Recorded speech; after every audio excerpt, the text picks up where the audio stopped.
Iran এবারের সংঘাতে টিকে গেছে, কিন্তু দেশটির সামরিক শক্তি, বিশেষ করে আকাশ প্রতিরক্ষা ও বিমান শক্তি ভেঙে পড়েছে। অবশ্য ইরান মূলত মিসাইল বা ক্ষেপণাস্ত্র শক্তির দেশ।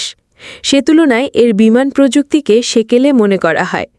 এর নৌশক্তিও অত্যাধুনিক নয়।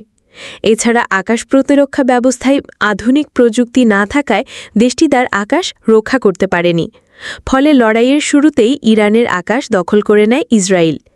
একদিকে ইরানের আকাশ প্রতিরক্ষা বিমান হামলা শনাক্ত বা কার্যকরভাবে ঠেকাতে পারেনি, অন্যদিকে দুর্বল যুদ্ধ বিমানগুলো আকাশে উড়ে ইসরায়েলের বিমান থামানোর চেষ্টা করেনি, বরং ঘাঁটিতে থাকা অবস্থাতে বেশ কিছু বিমান ধ্বংস হয়েছে। তবে ইরান তার ক্ষেপণাস্ত্র হামলার মাধ্যমে ইসরায়েলকে চমকে দিয়েছে। এইসব হামলায় ব্যাপক ক্ষতির মুখেও পড়েছে ইসরায়েল। তুর্কি ভিত্তিক প্রতিরক্ষা ও নিরাপত্তা বিশেষজ্ঞ মুরাদ আসলান বলেন, সংঘাত আপাতত থামার পর ইরান এখন চেষ্টা করবে সামরিকভাবে ঘুরে দাঁড়ানোর। এই ক্ষেত্রে তার বড় ভরসা হবে চীন, রাশিয়া।